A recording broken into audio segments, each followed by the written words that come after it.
Olá, amigos, sejam bem-vindos aqui para mais uma entrevista exclusiva para o senhor que é o assinante do Clube Tempo e Dinheiro. Muito temos falado aqui, tanto no programa Tempo e Dinheiro quanto nas nossas entrevistas, de como o produtor vai se mexer para conseguir recursos para uma safra que vem, tendo em vista a situação complicada do mercado atualmente, com RJs, alguns instrumentos de captação com uma certa resistência por parte de empresas, o barter também enfrentando algumas dificuldades aí na frente, mas nós temos que lembrar da CPR, a Cédula de Produto Rural. E por quê? Porque é o primeiro instrumento praticamente do mercado de captação do agro, né? E que fazendo 30 anos agora em 2024. Por isso que nós trouxemos aqui convidado especialíssimo, que é o Roberto Ricardo Barbosa Machado, conhecido no mercado por Bob. Pois bem, o Bob é o pai da CPR, isso lá nos idos de 1993. Boa tarde, Bob, seja bem-vindo aqui ao Tempo e Dinheiro. Tá, obrigado, Giovanni, boa tarde. É uma boa oportunidade para a gente acrescentar alguns esclarecimentos, né? Exatamente. As pessoas conheçam melhor esses títulos, tá? Exatamente. A título ainda de apresentação, lembramos que o Bob ele foi do Banco do Brasil funcionário de carreira quando ele desenvolveu esse instrumento, né? E depois passou pela BMF, hoje B3, pela Bolsa de Mercadorias, a BBM, a Bolsa Brasileira de Mercadorias, da onde também se aposentou mais recentemente. Bob, só para a gente começar, antes da gente historiografar um pouquinho lá aquele passado, só para o produtor e aquele que nos assiste ter uma ideia, e até também para você, né, caso você não tenha os números atuais. Você sabe que no meio do ano passado, viu, Bob? No meio do ano passado, não estou falando nem recente agora, no meio do ano passado, de todos os instrumentos de captação no mercado para o agronegócio, LCA, Fiagro, CRAS e o próprio CPR, estimava-se mais ou menos, eu peguei um dado aqui, de 780 bilhões de reais.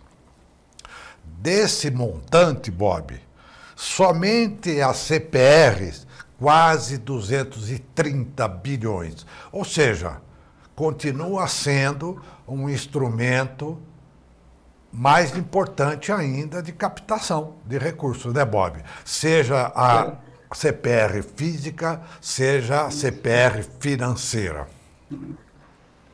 Certo. Esse volume, Giovanni, eu acredito que vai aumentar bastante, que a partir de janeiro, todas as CPRs terão que ser registradas em sistema de registro. Porque antes, houve uma época que você não era obrigado a registrar em sistema de registro. Exatamente. Então, a empresa de insumos ou a trade negociava com o produtor, emitia uma CPR, e o produtor que emitia, né, a favor da trading ou da empresa de insumos, e ela ficava na gaveta. Uhum. Então, ela é chamada CPR de gaveta. Então, nós tivemos um longo período que você tinha CPRs registradas em sistema de registro, uhum, e as CPRs de gaveta. E o sistema tinha uma dificuldade de saber qual era o comprometimento do produtor, porque ele teria emitido uma CPR com uma empresa, emitir com uma outra, e com uma outra, ficava em algumas em gaveta, com o montante que o produtor sabia, para poder você dar crédito para o produtor, examinar o comprometimento dele. Exatamente. E agora, eu acredito que agora, com o registro obrigatório de todas, né, Então, a gente vai ter, conhecendo realmente qual é o tamanho desse mercado, que deve ser maior do que está aí, né? Ah, com certeza, com certeza. É. Ô, Bob, lá atrás, quando você desenvolveu esse projeto e levou ao então presidente Fernando Henrique Cardoso, que deu o aval imediatamente através aí da direção do Banco do Brasil, falou, pode tocar o negócio. E vamos... você já imaginava que poderia vir depois da CPR física, ou seja, aquela que se liquidava com uma entrega do produto lá na frente, você imaginava que haveria ou deveria ter a CPR financeira, ou seja, aquela que vem com a liquidação em monetária, que oferece, inclusive, a negociação do título no mercado secundário, Bob? Olha, Giovanni, na realidade, a ideia foi que fosse somente CPR com entrega física. Uhum. Porque, na realidade, o título era o quê? O primeiro título no Brasil em que você estava comprometido a entregar o produto. Exatamente, não então, tinha nenhum ainda. Você vendia para trade e tal, né? Então, ela começou, e alguns tempos depois, aí já no banco, tá? O banco verificou o seguinte, que as trades queriam CPR física. Já as empresas de insumos, ela queria uma financeira. Exatamente. Porque ela entregava o produto e recebia em dinheiro, porque senão ela teria que receber o produto, dar entrada do produto no seu estoque, que não era o negócio dela, não é? E depois tentar passar para uma trading. Ela ficava na mão da trading. Então, essa dinâmica que o processo acabou desenvolvendo foi a transformação da possibilidade de CPR ser liquidada financeiramente. Uhum.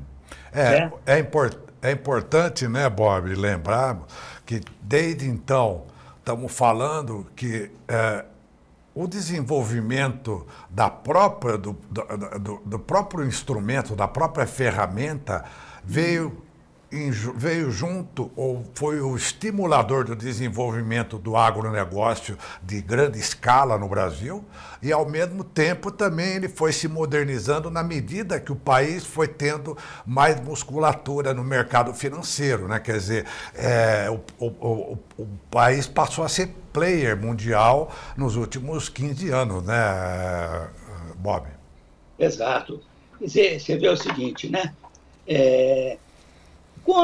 Na realidade, o Giovanni, como esclareceu o seguinte, tá? Isso aí surgiu de uma ideia, a CPR surgiu de uma ideia, não tinha nenhum projeto, tá?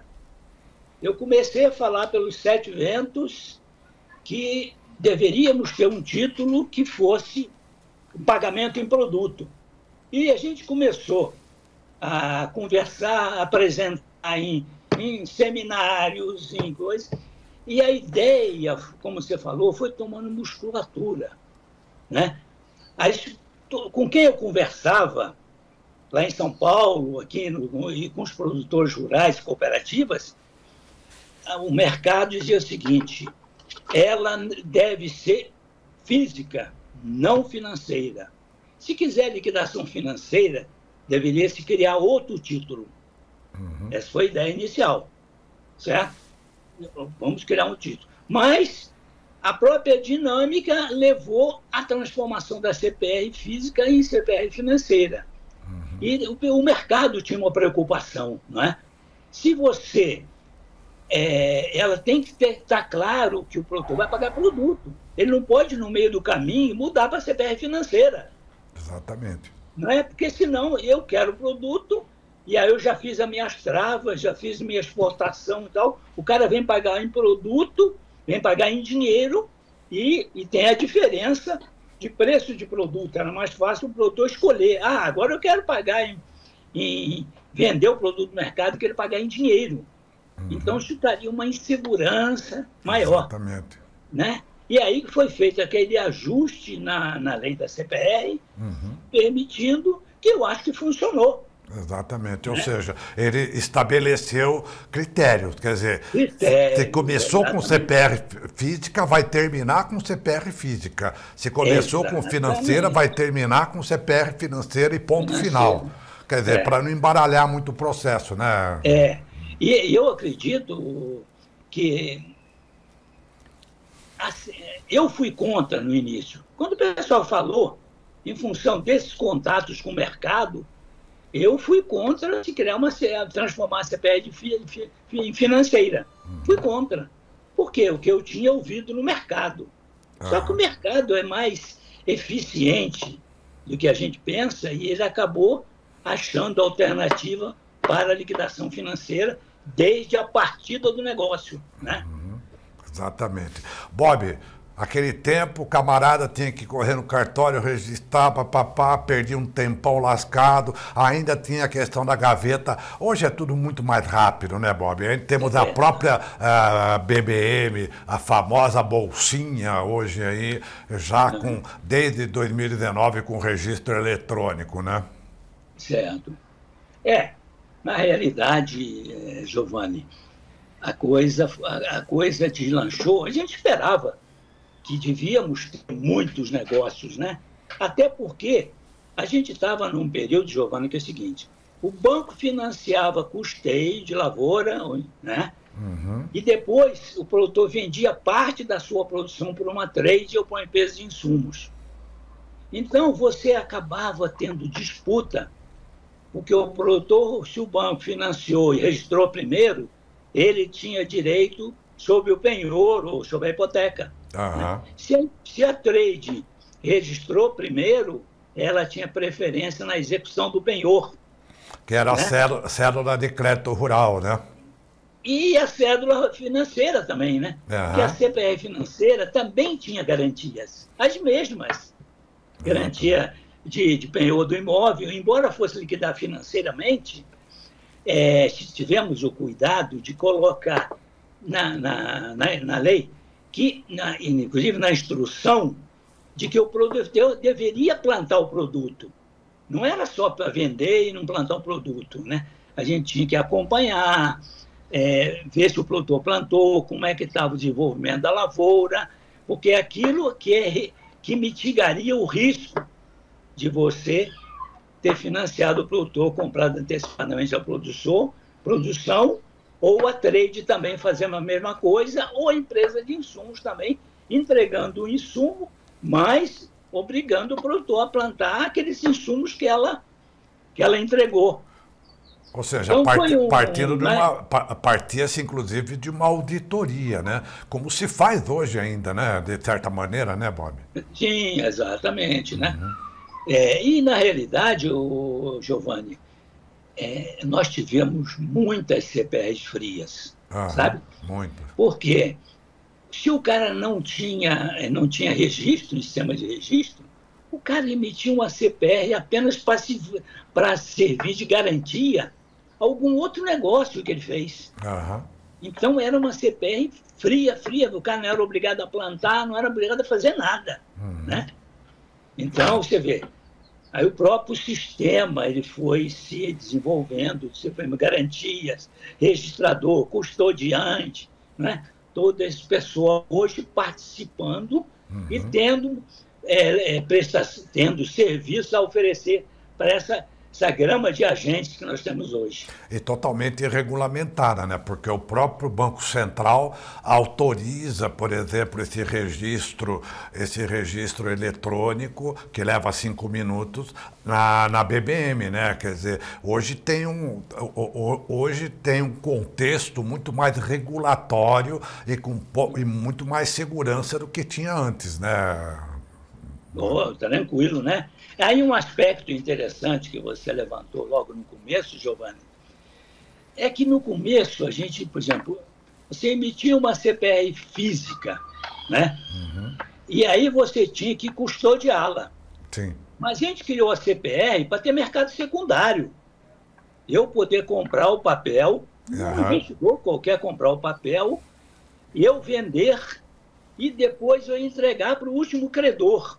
Qual Exatamente. que você vê? Se você emitia uma CPR e comprava um cara de São Paulo que comprou a CPR, você teria, na hora de vender, teria que mandar para São Paulo via correio, com risco de extravio, para que o credor fizesse um endosso para o outro credor, e vice-versa. O tio tivesse... E não acabava mais, né? Hein? Não acabava mais, né? Não acabava mais, porque isso passava de mão para mão, né? Exatamente. Talvez não muitas vezes, mas 3, 4 vezes. Ou seja, e sempre tendo que endossar o último credor, né? Aí o que nós tivemos que fazer? Nós tivemos uma sorte de conseguir botar na lei, numa alteração, dizendo o seguinte: quando o produtor emitisse e o credor entregava um custodiante, um banco, né, para poder registrar o título, ele dava um endosso no verso do título, tá? Foi um trabalho danado conseguir essa logística, entregava para o credor, para o banco custodiante, para fazer o endosso ao último credor, porque senão o título teria que ter no seu verso todos os endossos ocorridos durante o período. E a gente conseguiu, Giovanni, botar isso na lei. Então, isso aí permitiu que você entrega para um custodiante, dá um endosso mandato para ele fica com poderes para que, depois que o título rodar, ele só vai entregar o título, tirar da custódia, entregar para o credor receber o produto, receber financeiramente. Então, evitou-se o endosso em cada um dos credores do papel. Isso a gente conseguiu botar em lei também. Você vê, evolução ao longo do tempo. Exatamente, exatamente. Bob, naturalmente que o assunto é vasto, a princípio ele é inesgotável, mas o que a gente gostaria aqui agora é só de lembrar um pouquinho de algumas dessas façanhas que o mercado brasileiro acabou levando lá para fora, né, ao invés de só copiarmos, né, quer dizer, porque muita gente reclama que o Brasil tem que acompanhar Chicago ou Nova York quando o Brasil deveria ser acompanhado, né? Mas a gente lembra aqui aos senhores que na Ucrânia tem uma coisa parecida com o CPR, porque foi, de certa maneira, introduzida pelo Bob aí, a convite do Banco Mundial. Depois também você falou na Argentina, no Chile também sobre o mesmo produto, né, Bob? Conta um pouquinho isso daí. Na realidade, tem muitas trades que operam no Brasil também operam na Ucrânia. São globais. Porque a Ucrânia é um produtor com produtividade fantástica, sabe? Então, nós recebemos um convite, foi muita gente lá, não fui sozinho não, sabe? Foi muita gente lá, e nós apresentamos a ideia da CPR, que já estava funcionando no Brasil há algum tempo, que tinha mais ou menos a mesma negociação que as trades faziam lá, as empresas de insumos também, e eles gostaram da ideia, vieram depois ao Brasil, o ministro da Agricultura da Ucrânia, o pessoal de mercado, vieram ao Brasil, fizemos mais uma reunião em São Paulo, e o título foi levado para o Congresso, e acabou sendo aprovado na Ucrânia. Lá tem uma pequena diferença, tá? Porque lá o produtor não tem a propriedade da terra. Ele tem direito de uso da terra. Mas, de qualquer maneira, é viável, porque quem dá o direito de uso para o produtor rural é uma empresa, vamos dizer, do governo ucraniano, né? Então, ele dá o direito para aquele produtor. Se o produtor fizer alguma coisa errada, ele corta o produtor, elimina ele do sistema. Agora, eu não sei como está o uso dela hoje, tá? Eu sei que foi aprovada. No dia que ela foi aprovada lá, eu recebi uma ligação de um rapaz que estava lá. Ele ligou do gabinete do ministro da Ucrânia, ministro da Agricultura, dizendo que ali tinha sido aprovada. Eu agora não estou lembrado do nome dele, que é uma pessoa muito importante, que futuramente você deveria marcar para entrevistá-lo, porque ele conhece tudo do uso do título. pelas trades, pelas empresas de insumos. Exatamente. O duro é saber como que está a situação na Ucrânia, porque nem os ucranianos sabem como está a situação deles atualmente, né? Infelizmente, essa é a realidade.